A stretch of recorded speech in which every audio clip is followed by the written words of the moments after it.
Férias, desse tempo gostoso de viajar, muita gente aqui, Deus abençoe ricamente a sua vida. Você que veio aqui hoje ouvir uma palavra do Senhor, que Deus fale ao teu coração de uma forma poderosa. Quero agradecer ao nosso líder, pastor Marcos, que embora não esteja aqui, nos confia a oportunidade de trazer uma palavra para o teu coração. Antes de pregarmos e entrarmos propriamente no texto dito, eu vou pedir que assim mesmo, assentado como você está, abra sua Bíblia lá em 2 Tessalonicenses.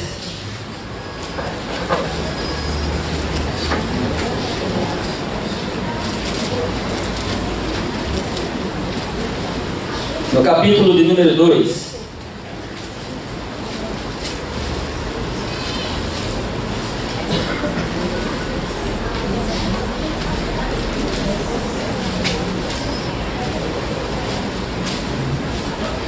Há uma inquietação muito grande, porque em quase todos os estados do Brasil hoje houve uma marcha para Satanás.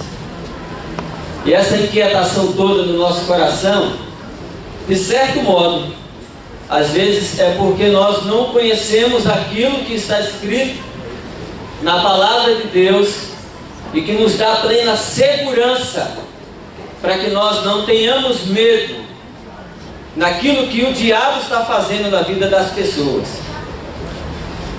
Aqui em 2 Tessalonicenses, no capítulo 2, no versículo de número 2, o apóstolo Paulo diz assim: não vos movais facilmente do vosso entendimento, nem vos perturbeis, quer por espírito, quer por palavra, quer por epístola, como se no dia de Cristo estivesse já perto. Lá no verso 7, você lê assim: porque já o ministério da injustiça opera, e somente há um que agora o detém, até que do meio de nós seja tirado. Está falando do Espírito Santo. É Ele com o seu poder que detém toda a obra maligna do diabo. Então nenhuma marcha para Satanás, nenhum movimento das religiões pagãs, nada poderá tirar de nós a segurança absoluta de que Deus está no controle da história. Aleluia. E de que o diabo não terá vitória contra nós. Aleluia. Porque o Espírito Santo do Senhor habita em nós. Aleluia. Ele está convosco. Ele detém a operacionalidade do diabo e ele não terá vitória até que no dia certo o Senhor o removerá para todo sempre. Amém? Louvado seja o Senhor. Agora eu peço a você que fique de pé em reverência à palavra do Senhor e abra a sua Bíblia em Lucas capítulo 10.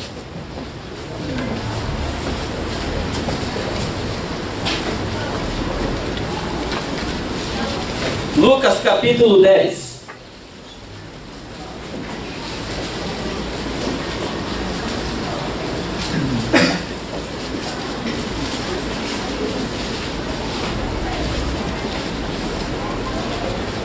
Igreja generosa, igreja que se importa.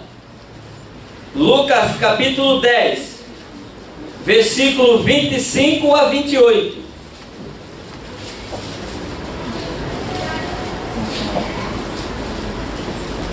Amém? Amém.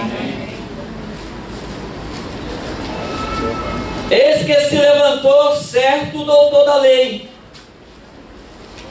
e tentando, disse: mestre, que farei para herdar a vida eterna? E ele lhe disse: o que está escrito na lei? Como você lê? E respondendo ele disse: amarás ao Senhor teu Deus de todo o teu coração, e de toda a tua alma, e de todas as tuas forças, e de todo o teu entendimento, e ao teu próximo como a ti mesmo. Disse-lhe Jesus: respondeste bem, faze isto e viverás. Ele, porém, querendo justificar-se a si mesmo, disse a Jesus: e quem é o meu próximo? E respondendo Jesus, disse: descia um homem de Jerusalém para Jericó, e caiu na mão dos salteadores, os quais os despojaram e, espancando-o, se retiraram, deixando-o meio morto. E ocasionalmente descia pelo mesmo caminho certo sacerdote, e vendo-o passou de largo. E de igual modo também um levita, chegando daquele lugar e vendo-o passou de largo. Mas um samaritano que ia de viagem chegou ao pé dele e vendo-o moveu-se de íntima compaixão. E aproximando-se, atou-lhe as feridas, aplicando-lhes azeite e vinho, e pondo-o sobre a sua cavalgadura, levou-o para uma estalagem e cuidou dele. Amém? Amém. Eu fui um pouco mais adiante para você entender melhor o enredo. Pai querido e amado, estou na tua presença. É um momento do teu Espírito Santo, dele falar ao teu povo, dar-nos a tua instrução e nos mostrar a grandeza do poder da tua palavra. Amém. Nos abençoa nesta noite, dirige os meus lábios, minha mente, e que o meu coração esteja cativo à tua palavra, em nome de Jesus. Amém. Eu oro agradecido. Amém. Amém. Assentai-vos, meus irmãos.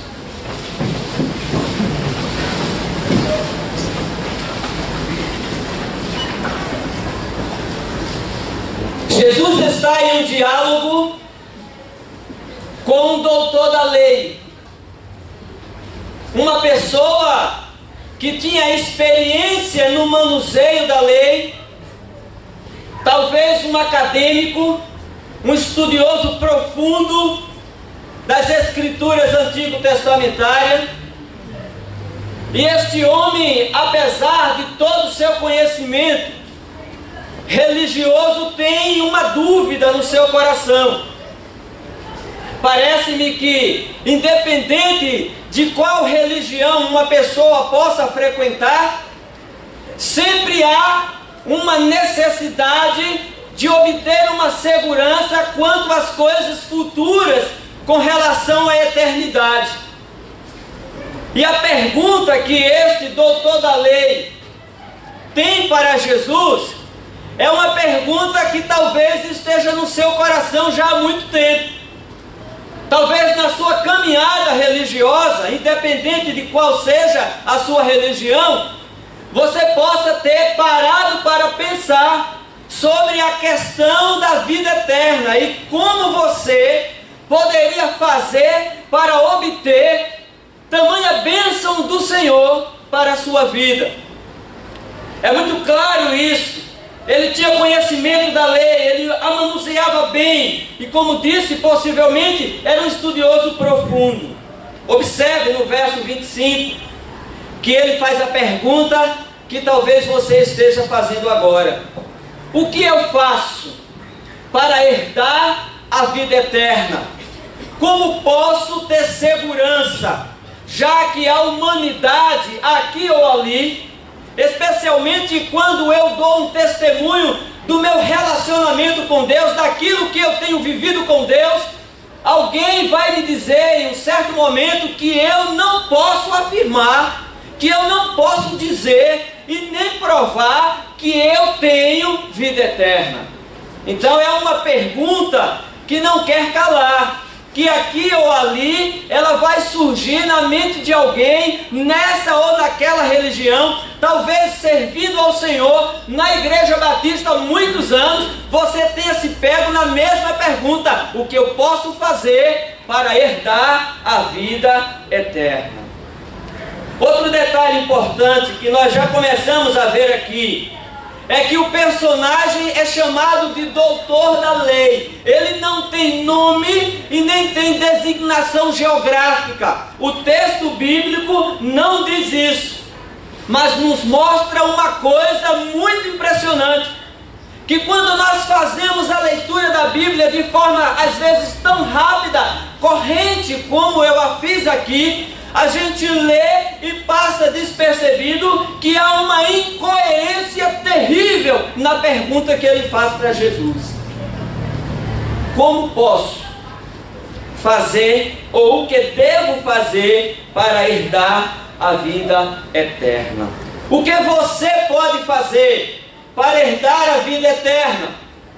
Como você que está aqui nesta noite pode fazer para alcançar um dos melhores galardões já oferecido à humanidade, que é a certeza absoluta e irrevogável no coração de que você é uma pessoa salva, destinada à eternidade? Por exemplo, o que você poderia fazer para ser herdeiro de Bill Gates, dono da Microsoft? O que você poderia fazer para ser herdeiro de Dr. Emílio de Moraes, um dos homens mais ricos do nosso país? A resposta é simples: você não poderá fazer absolutamente nada para se tornar herdeiro de alguém, nem de Deus, e nem de alguém que esteja convivendo com você durante esse processo da humanidade. Pois ser herdeiro, por definição, não é algo que alguém possa comprar, adquirir por esforço próprio. Não se torna-se herdeiro de alguém porque você simplesmente quer. Herdeiro é uma designação que você nada poderá fazer para obter tal sucessão ou tal cargo em sua vida. Em Efésios, no capítulo 1, versos 5 e verso 7, falando exatamente da questão da herança, Paulo escreve a uma igreja que, embora conhecesse ao Senhor, ela tinha no seu coração também, no seu meio de convívio, uma dúvida quanto às questões eternas. E Paulo escreve dizendo: Deus nos predestinou para filhos de adoção por Jesus Cristo, para si mesmo, segundo o beneplácito de sua vontade, em quem temos a redenção pelo seu sangue, a remissão dos nossos pecados, segundo a riqueza da sua graça. Aleluia. Glória a Deus. Herança não se compra, não se conquista, e nada podemos fazer para nos tornar herdeiros de Deus. Herança é o resultado da filiação, e filiação é o resultado da ação única e exclusiva de Deus no coração do ser humano. Se Deus não tornar você herdeiro, você jamais herdará o reino dos céus. Então é de Deus, é uma ação exclusiva, é Deus agindo direto no teu coração, movendo do lugar todo o pecado, tudo que separa você de Deus, dando a você a oportunidade de se tornar herdeiro. Glória a Deus. E assim você o será. Como disse o texto, se em Cristo você depositar a sua fé, Deus predestinará você para ser herdeiro, e é justamente pela fé em Cristo que você poderá alcançar tal posição. Herança é aquilo que chamamos de favor sem mérito. Eu não mereço, você não merece, mas Deus, na sua benevolência, na sua longanimidade, Ele resolve tomar você por herdeiro quando você, de livre e espontânea vontade, abre o seu coração e recebe Jesus como seu único e suficiente Salvador. Então, nós precisamos conhecer a graça, o amor e a misericórdia de Deus registrada num dos textos mais conhecidos da Bíblia. A mesma igreja, Paulo ainda por mais uma vez escreve falando do mesmo assunto, no capítulo 2 de Efésios, verso 8 e 9, dizendo àqueles irmãos a seguinte palavra: porque pela graça sois salvos, por meio da fé, e isto não vem de vós, é dom de Deus, não vem das obras, para que ninguém se glorie. Aleluia. 3 coisas importantes a gente vê nesse texto. A primeira delas é que nós só poderemos nos tornar herdeiros dos céus, herdeiros de Deus, em Cristo Jesus, pela fé. Nós não podemos alcançar essa posição por merecimento, porque o texto diz: não vem das obras.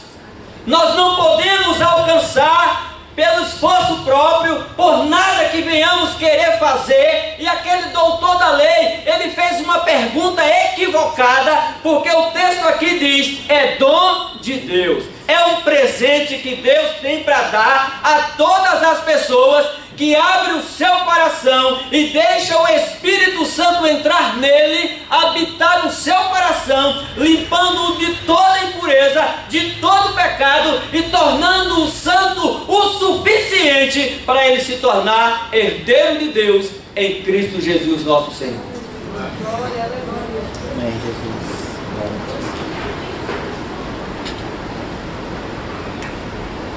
Então a pergunta volta de novo: o que fazer para herdar a vida eterna? Não havia uma resposta. Jesus não podia responder a tal pergunta porque ela estava equivocada. O texto bíblico é claro. Quem promete ao ser humano, a partir do momento em que ele busca pela indagação de como herdar alguma coisa, especialmente os céus, a eternidade, é a religião. São os líderes religiosos do nosso tempo, que eles prometem às pessoas: se ela der isso, se ela pagar aquilo, se ela fizer aquilo outro, se ela der, se ela doar, então ela obterá a vida eterna. As religiões, os líderes religiosos do nosso tempo podem até errar e oferecer isso. E aquele doutor da lei, aquele acadêmico estudioso, ele sabia a verdade. Lembra da resposta no verso 27? Amarás ao Senhor teu Deus de todo o coração, de toda a tua alma, de todo o teu entendimento, e ao próximo como a ti mesmo. E Jesus nada respondeu, apenas ele disse: faze isso e viverás. Está muito claro que Jesus conhecia o coração do religioso, o coração daquele homem, e ele não vivia nada daquilo que ele tinha conhecimento a respeito da lei. E Jesus disse: vai, faze isso e viverá. Ele não teria uma resposta para dar, porque a pergunta estava de fato equivocada. Efésios capítulo 1, verso 11, Paulo de novo falando àquela igreja ainda sobre o mesmo assunto, ele vai dizer: nele, em Cristo digo, no qual também fomos feitos herança, havendo sido predestinados conforme o propósito daquele que faz todas as coisas segundo o conselho da sua vontade.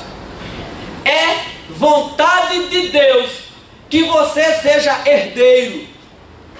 É vontade de Deus que a religião não tome conta do seu coração, que você viva a prática da vida cristã, amando a Deus acima de todas as coisas, amando ao próximo como a você mesmo, e que você, vivendo isso pela fé em Cristo, você seja um herdeiro da eternidade com Deus.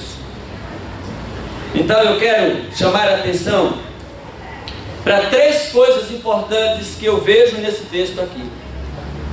A primeira delas, Jesus responde a pergunta fazendo outra pergunta. Observe que quando Jesus diz para ele: o que a lei diz. Como você lê? Então, rapidamente ele faz uma reflexão e cita o verso 27, dizendo que ele conhece a necessidade do ser humano de amar a Deus acima de todas as coisas na sua vida. Ele reconhece que uma pessoa que conhece o amor de Deus, a graça misericordiosa de Deus, é alguém que tem a capacidade de amar outra pessoa, independente de todos os defeitos e problemas que ela tem. Então Jesus faz uma pergunta para ele, como resposta à que ele havia feito, para que você nesta noite, usando a sua inteligência, para que aquele acadêmico lá atrás, há mais de 2000 anos, usando a sua inteligência, possa refletir e possa chegar ao entendimento de como é possível uma pessoa ter certeza da vida eterna. Ele dá a você a oportunidade nesta noite de conhecer a verdade, fazendo uma pergunta de volta para você. Verso 26. O que está escrito na lei? Como é que você lê? Você tem uma dúvida a respeito da eternidade. Você não sabe se pode afirmar diante das pessoas que você é salvo e que você vai para o céu. Então Jesus pergunta para você: como é que você lê o que está escrito na lei, nas escrituras do Senhor? Como é que você interpreta? A palavra de Deus é tão interessante, é tão magnífica, que mais tarde um pouco, lá em Mateus capítulo 22, verso 34, Jesus se encontra numa ocasião muito semelhante a essa aqui, aonde ele quer mostrar para a igreja do Senhor que para ser uma igreja que se importa com a verdade, com a palavra, com a salvação das pessoas, ela precisa então divulgar, deixar muito claro as verdades das Escrituras para as pessoas que não conhecem. Mateus capítulo 22, 34 a 39. Os fariseus, quando souberam que ele, Jesus, fizera emudecer os saduceus, reuniram-se todos. E um deles, olha só, doutor da lei, para o experimentar, interrogou-o dizendo: Mestre, qual é o grande mandamento na lei? Respondeu-lhe Jesus: Amarás ao Senhor teu Deus de todo o teu coração, de toda a tua alma e de todo o teu entendimento. Esse é o grande e primeiro mandamento. E o segundo é semelhante a este: amarás ao teu próximo como a ti mesmo. Ok? Agora olhe para o texto de Lucas capítulo 10. Jesus mostra uma parábola a respeito de alguém que estava a caminho de viagem, não por sorte nem por azar, mas por permissão de Deus. A parábola nos mostra que aquela pessoa caiu nas mãos de salteadores. O texto também não dá uma designação geográfica nem de nome para essa pessoa que foi apanhada, que foi ferida pelo assaltante. Mas o texto diz que um sacerdote, um religioso, um homem que deveria conhecer tudo a respeito de Deus e viver na prática a graça e o amor de Deus, alguém que deveria se importar, passou, viu aquele homem ali todo ensanguentado, machucado, e ele passou de largo. Semelhantemente, a Bíblia diz que havia um levita que lidera a adoração e o louvor, que conhece a grandeza, a glória e a honra de Deus, que escolhia os hinos para adorar aquele que é Senhor sobre todas as coisas. porém o seu coração ainda não tinha atentado para o fato de que a igreja generosa é uma igreja que deve se importar com o destino eterno das pessoas, que deve se importar com a situação pessoal e social das pessoas. E diz o texto que tanto o sacerdote quanto o levita passou de largo. Mas como eu preguei aqui da outra vez, igreja generosa, o absurdo da graça, aquele samaritano, tão rejeitado pelo povo de Israel, tão criticado por causa da sua miscigenação, que foi implantado pelo rei Senaqueribe da Síria, lá no reino do norte, e saindo dali então essa nação de samaritanos foram odiados, mas ouviram lá no reino de Samaria falar do Senhor dos Senhores, falar do Deus de Israel.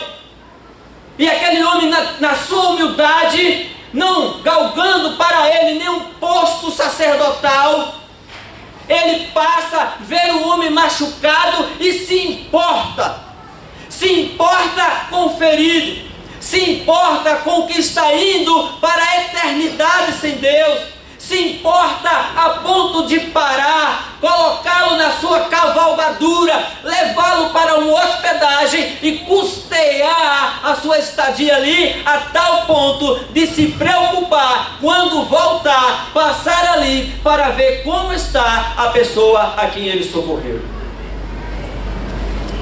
Igreja generosa e que se importa não pode passar de largo.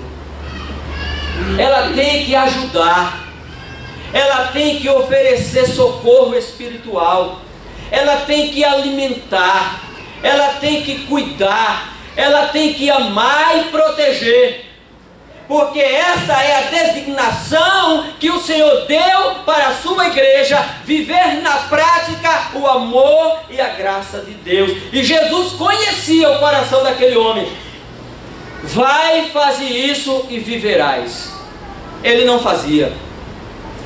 Ele passaria de largo se fosse ele que estivesse passado naquele caminho. Ele não daria o auxílio, ele não se importaria e passaria adiante. A afirmativa de Jesus, quando ouve a resposta daquele doutor da lei, nos leva a uma segunda reflexão. Jesus disse: você respondeu corretamente, faça isso e viverá. Quando é que eu e você, de posse da eternidade, entendendo que somos cidadãos dos céus, entendendo que já tomamos posse da herança e que somos herdeiros pela fé em Cristo, quando é que eu e você poderemos nos importar com as pessoas? Quando olharmos para João capítulo 8, versículo 31, 32 e 36, que diz o seguinte: dizia, pois, Jesus aos judeus que nele creram: se vós permanecerdes na minha palavra, verdadeiramente sois meus discípulos, e conhecereis a verdade, e a verdade vos libertará. Se, pois, o Filho vos libertar, verdadeiramente sereis livres. Oportunidade como essa, de ouvir a palavra como você está ouvindo nesta noite.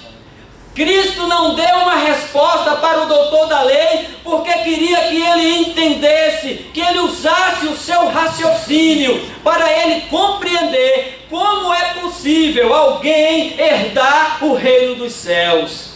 E Jesus disse que se você ouvir a palavra da verdade, se você crer nela, a palavra da verdade vai libertar você. Você vai conhecer esta palavra da verdade e a vida de Deus em Cristo Jesus virá sobre você. Aleluia.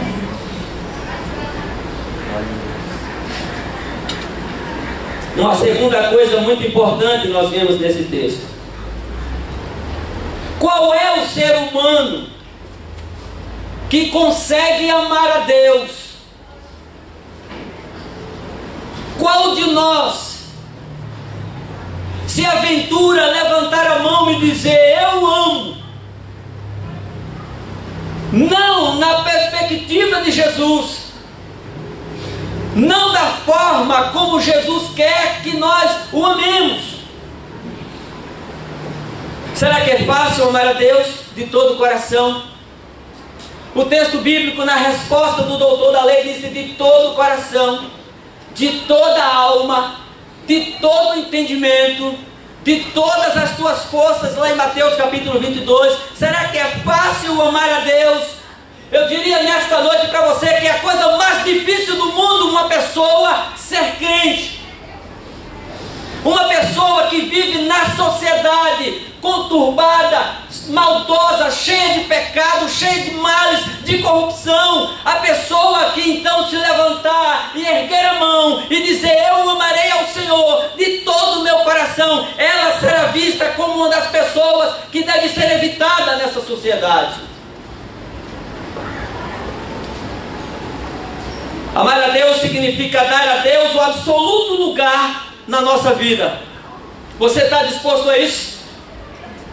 Você está disposto a dar a Deus o absoluto lugar na sua vida? Colocar Deus acima da sua empresa, da sua família, da sua agenda pessoal, dos seus interesses. Amar a Deus de todo o coração, de toda a alma, de toda a força, requer um empreendimento de força, mente, emoção, coragem, porque Deus sabe que é difícil amá-lo desta forma.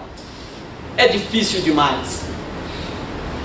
Mas Deus diz na sua palavra, em todas as épocas, referente não só ao seu povo, como também à igreja do Novo Testamento, que há um remanescente fiel.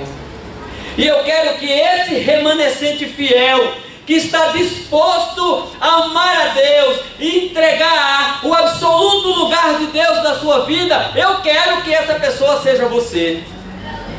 É preciso, é necessário que seja você. Você não pode sair daqui nesta noite sem Jesus. Você não pode sair nessa noite desta casa sem o Senhor preencher o teu coração e você se tornar herdeiro. Você não poderá fazer nada para herdar o reino dos céus, a não ser abrir o seu coração nesta noite e entregar a sua vida ao Senhor dos senhores, ao Rei dos reis, aquele que é poderoso para perdoar pecados e dar ao homem a herança eterna que Deus reservou para todos aqueles que o amam. Então, só há um jeito de amar a Deus. 2 Coríntios capítulo 5, verso 17 diz: se alguém está em Cristo, nova criatura é. As coisas velhas já passaram, tudo se fez novo. Paulo está escrevendo a esta igreja falando do que o poder de Deus faz na vida da pessoa que deu a Deus o devido lugar na sua vida. Amém. Glória a Deus. Deus o transformou, o regenerou a tal ponto de ele ser chamado de nova criatura. E nada e nem ninguém poderá roubar dele a herança eterna, porque foi Deus quem lhe deu em Cristo Jesus nosso Senhor. Então, quando nós entendermos isso, poderemos então ir para o texto de Romanos capítulo 12, porque todos nós viemos aqui esta noite ouvir uma palavra de Deus, mas também viemos no primeiro momento adorar a Deus e colocá-lo nesse momento em um pedestal na nossa vida, dizendo que Ele é de fato o nosso Deus. Então o devido lugar do Senhor, hoje pelo menos na sua vida, foi um lugar onde Ele merece toda a glória e toda a adoração. E o que é que está escrito em Romanos capítulo 12, verso 1? Rogo-vos, pois, irmãos, pela compaixão de Deus, que apresentei os vossos corpos como um sacrifício vivo, santo, agradável a Deus, que é o vosso culto racional. Cristo disse para o doutor da lei: pensa, meu amigo, Pensa como é que você me adora. Eu quero um culto racional, no entendimento de que eu mereço na tua vida o lugar absoluto de controle e administração, para que eu te torne um homem de Deus, uma mulher de Deus, e que a tua jornada aqui não seja uma jornada inútil e religiosa. Glória a Deus. Deus faz isso na nossa vida. E Deus continuou, através do apóstolo Paulo, nos ensinando hoje e também naquele tempo: não vos conformeis com este mundo, mas transformai-vos pela renovação do vosso entendimento, para que experimenteis qual seja a boa, agradável e perfeita vontade de Deus. Qual é a vontade de Deus para você? É que você seja herdeiro. Glória a Deus. Que você tenha certeza absoluta e irrevogável no seu coração de que você é uma pessoa salva. Se eu sou salvo, nada vai me causar medo, porque a minha segurança está no Senhor e nada poderá roubar isso de mim. Não é o que Paulo diz lá em Romanos, no capítulo 8? Nada, nem ninguém poderá nos afastar do amor de Deus que está em Cristo Jesus, nosso Senhor. Glória a Deus. Mas aí vem uma questão muito importante, e eu quero fazer essa aplicação aqui. Ao invés de o acadêmico da lei pedir ajuda, ao invés dele pedir socorro a Cristo, o doutor da lei não admite a sua incapacidade, a sua impotência de cumprir os mandamentos de Deus. Por isso a pergunta no ponto 2 desta mensagem é: quem pode de fato amar a Deus? Quem pode? Ele não reconhece a sua incapacidade. Somente alguém que entende que é um ser finito, somente alguém que entende que a sua vulnerabilidade o levará a uma eternidade distante de Deus, é capaz de abrir o coração e dizer: eu quero Cristo, porque sem Ele eu estou perdido. Sem Ele eu não herdarei o reino dos céus. Sem Ele a minha casa não será abençoada. Sem Ele o meu filho não terá sucesso.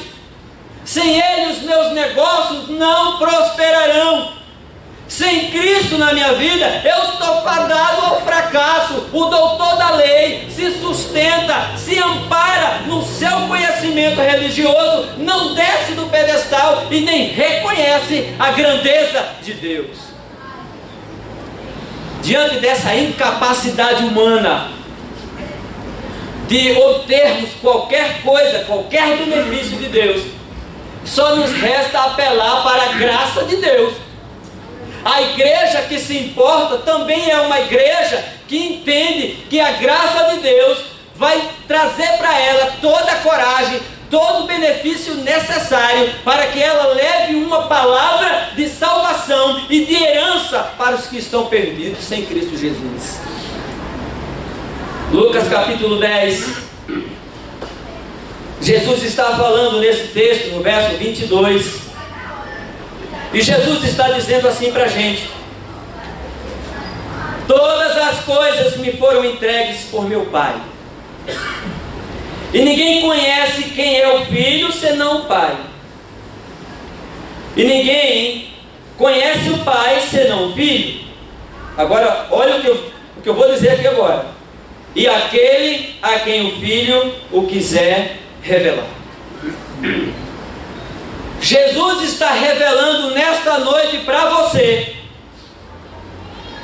como você se tornar herdeiro de Deus, como você ter certeza e segurança de que hoje, aqui e agora, você é alguém que tomou posse da sua herança e que você é destinado à eternidade. Jesus revela o poder do Pai, revela a forma que você tem de alcançar e ter êxito nesta herança, e Ele se coloca como a pessoa a quem você, depositando nele a fé, alcança a vitória da herança eterna.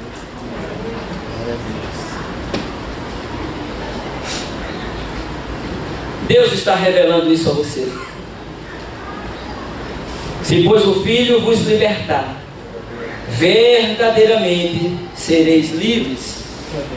Se você se permitir, você que está aqui nesta noite, que ainda não fez uma decisão, talvez já tenha ouvido tanto a palavra de Deus e não tenha tido coragem ainda de levantar a sua mão e dizer: eu quero Cristo.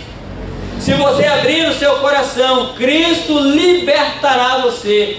E se o Filho te libertar, verdadeiramente você será livre em toda a natureza do seu ser. Amém.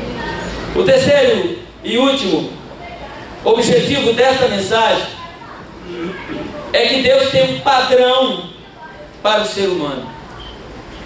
Cristo não poderia deixar de mostrar para o doutor da lei o padrão divino, o ideal divino para a humanidade.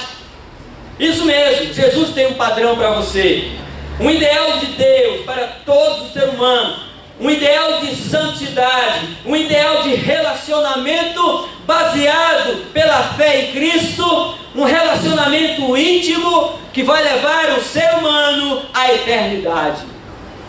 Qual é o padrão de Deus? A santidade. A santidade é um processo. Ninguém se torna santo da noite para o dia.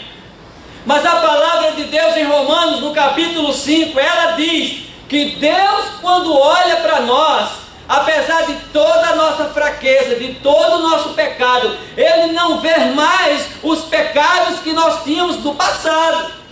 Ele diz: justificado, pois, mediante a fé, tende paz com Deus por meio de nosso Senhor Jesus Cristo. Então Cristo pode apaziguar, tirar de sobre você a ira de Deus por causa dos seus pecados, e pode te dar nesta noite a eternidade, sendo você um herdeiro.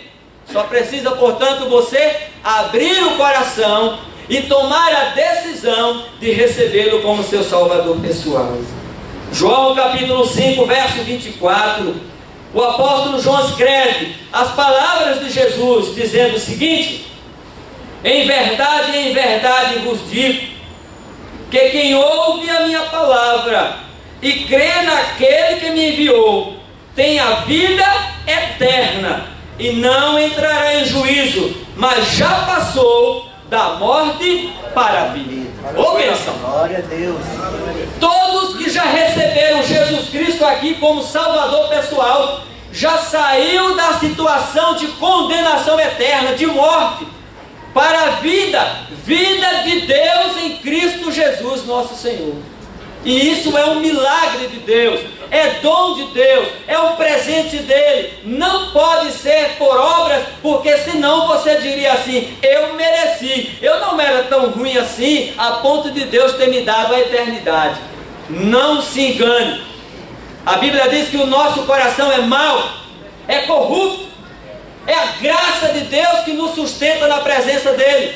Sem Deus nada poderíamos fazer. Está escrito lá em João capítulo 15: sem Deus não haverá sucesso. Sem Deus não conseguiremos nos manter no padrão de santidade que Deus quer. Pois sem santidade, diz a Bíblia, ninguém verá o Senhor.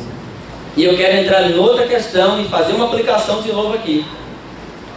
Não se trata de uma questão de abandonar ou não o ideal de Deus, como a sociedade tem feito, mas trata-se de um discurso que aqui ou ali vai rolando, inclusive até no meio evangélico às vezes, e aí aqui ou ali um irmãozinho ou outro diz assim: a igreja está colocando muito peso em cima da gente, é muita coisa para a gente cumprir, é muita coisa para a gente fazer, está pesado demais.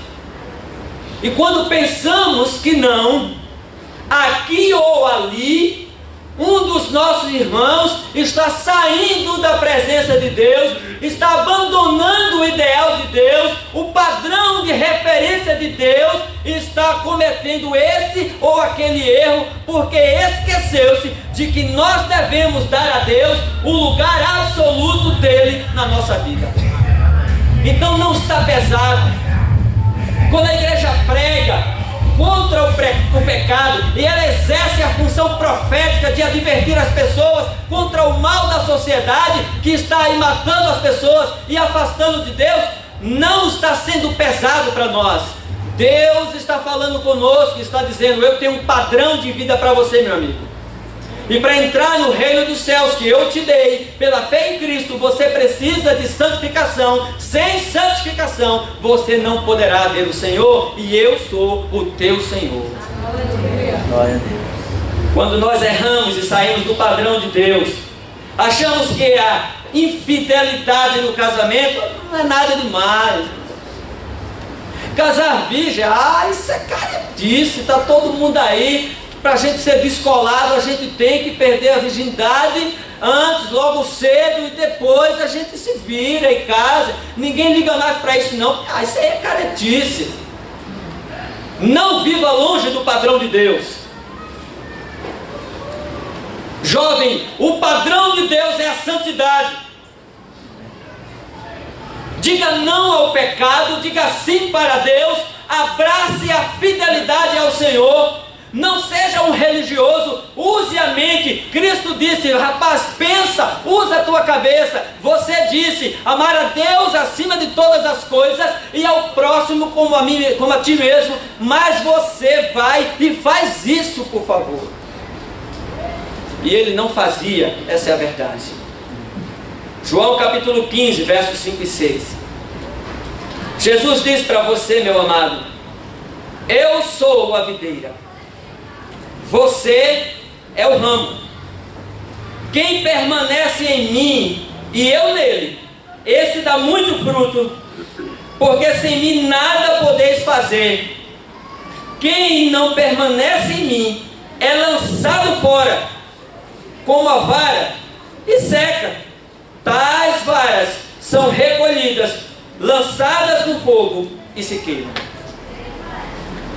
Você não pode caminhar mais ou menos na presença de Deus. Ele disse: sem mim você não consegue. Então vamos descer da nossa prepotência, vamos descer da nossa ideia de que podemos fazer algo por nós mesmos e vamos dar a Deus em nossa vida o devido lugar, o senhorio absoluto, porque Deus cuidará de nós. Ele vai dirigir a nossa vida, a nossa família, a nossa empresa, os nossos sonhos, os nossos projetos, e nós seremos mais do que vencedores em Cristo Jesus nosso Senhor. Eu creio. Creia nisso. Entregue todo o controle da sua vida a Deus. Não resista. Não tente tomar conta de você mesmo. Às vezes você fica esperando um milagre para você levantar a mão, abrir o coração, aceitar a Cristo. E Deus disse lá, naquela palavra que eu preguei aqui outro dia para o profeta Jonas: não tem milagre. Não tem milagre. O maior milagre na vida de um ser humano é abrir o coração para Cristo Jesus o Senhor, e Ele dar a você perdão dos seus pecados, Ele reconciliar você com Deus por filiação e tornar você herdeiro de Deus em Cristo Jesus nosso Senhor. Nada é mais importante do que isso. E agora eu quero concluir. Precisamos ter coragem de abandonar a nossa pecaminosidade. Precisamos ter coragem de dizer não a tudo aquilo que vai de encontro à vontade de Deus. Precisamos dizer sim para a santificação. Precisamos deixar o Senhor reinar no nosso coração, porque se Deus reinar no nosso coração, nós não teremos o mal para fazer às pessoas, ainda que elas nos aflijam. Nós seremos capazes de amar e perdoar e conviver na graça de Jesus com as pessoas e se importar com o destino eterno delas. Para se alcançar a vida eterna, precisamos abandonar a nossa pecaminosidade. Será necessário o reconhecimento da nossa incapacidade de ir adiante sem a graça de Deus. tentar fazer algo para merecer a salvação, no mínimo, é tirar o valor daquilo que Deus já fez por você. Não desvalorize o sacrifício de Jesus por você. Não desvalorize. Deus ama você. Amém. Deus quer te tornar filho por herança. Glória a Deus. E Deus quer que você use nessa noite todo o teu conhecimento, todo o teu raciocínio, aí aonde você está, para você refletir sobre tudo o que Ele disse a você, para você ter a coragem de nessa noite você abrir o seu coração para o Senhor. Amém? Fique de pé, meus irmãos.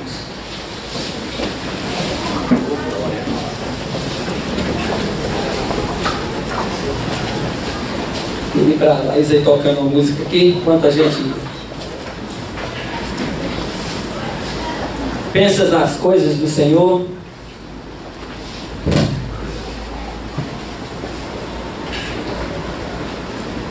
Meu irmão, minha igreja amada, reflita agora sobre esse convite que eu vou fazer a você. É um convite de Deus para a tua vida. Eu sei que você já veio aqui à frente muitas outras vezes, e elas não foram menos importantes do que essa agora. Mas eu quero convidar você, amado, a sair do seu lugar e vir aqui à frente, dizendo no seu coração: Deus, eu entrego ao Senhor o controle absoluto da minha vida. Eu entrego ao Senhor e entronizo você na minha vida, para que o Senhor cuide dela e eu possa alcançar êxito em todas as coisas que eu pretendo na minha vida. Saia do seu lugar, venha aqui à frente.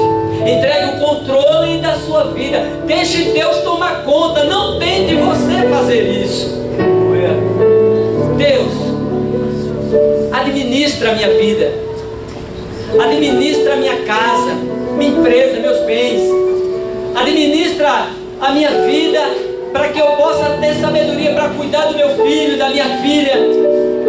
Deus, me dê a sabedoria que eu preciso para que a minha vida seja uma vida de bênção. Saia do seu lugar, amado. Venha aqui à frente, corajosamente. Não olhe para as pessoas, olhe para o seu interior. Jesus está dizendo: vem aqui, eu quero cuidar de você, administrar a tua vida, toda a tua casa, e eu vou fazer maravilhas na sua vida. Deixe Deus administrar o teu coração, todas as coisas que você precisa. Saia do seu lugar, venha aqui corajosamente. Não deixe a timidez cuidar do seu coração, cegar os seus olhos, fechar essa oportunidade para você. Venha dizendo: Deus, eu entrego todo o controle da minha vida nas suas mãos. Me ajude, porque eu preciso de você. Amém? Queridos, essa é uma oportunidade também para você que está aqui nessa noite. Você que veio, ouviu essa palavra, ela foi tremenda no seu coração, eu sei disso. Eu também já ouvi uma palavra que um dia estremeceu o meu coração, e eu entreguei a minha vida para o Senhor. E eu sei que você que está aqui hoje, que ainda não tomou a sua decisão, essa é uma oportunidade ímpar na sua vida. E eu quero convidar você, aonde você estiver, você que ainda não é crente, se você quiser hoje ser herdeiro de Deus em Cristo Jesus, recebendo Cristo como seu Salvador pessoal, aonde você estiver, levante a sua mão, eu quero orar por você. Alguém assim entre nós nesta noite? Alguém que ainda não é crente, mas que agora resolve aceitar a Cristo como Salvador pessoal da sua vida. Levanta a sua mão, onde você estiver. Faça um sinal e eu quero orar por você. Alguém assim entre nós hoje? Que corajosamente abre o seu coração para Jesus. Alguém aqui entre nós que está afastado do Evangelho, mas ouvindo essa palavra, quer voltar para o Senhor agora? Levanta a sua mão, onde você estiver. Alguém assim entre nós? Alguém que esteja afastado e que queira o Senhor, queira voltar para os braços do Pai nesta noite. Alguém que queira salvação, levante a sua mão onde você estiver. Eu quero orar por você. Feche seus olhos, igreja. Pai querido e amado, o teu povo está aqui. Aqui neste momento nós te entronizamos. Tu és o Deus eterno e o Senhor das nossas vidas. Aleluia. A tua palavra diz que o teu governo é sobre o universo. E a nossa vida está no universo. Nós, eu e os teus filhos, entregamos o controle da nossa vida nas tuas mãos. Assume, pois, o devido lugar teu no nosso coração, na nossa vida, na nossa mente. Torna o nosso corpo cativo à ação do teu Espírito Santo. Purifica o teu povo. Apaga os pecados do teu povo. Ó Deus, nós queremos acertar. Queremos que tudo que venhamos a fazer possa dar certo. E como diz a tua palavra no Evangelho de João, sem ti nada nós podemos fazer. Seja, pois, o Senhor entronizado nas nossas vidas nesta noite. Tome, pois, o Senhor o controle de tudo na vida dos teus servos, para que, meu Deus, em nome de Jesus, nós possamos alcançar êxito em tudo que vamos fazer na nossa vida. Esta é minha oração, Pai querido, em o nome do Senhor Jesus. Amém. Glória a Deus.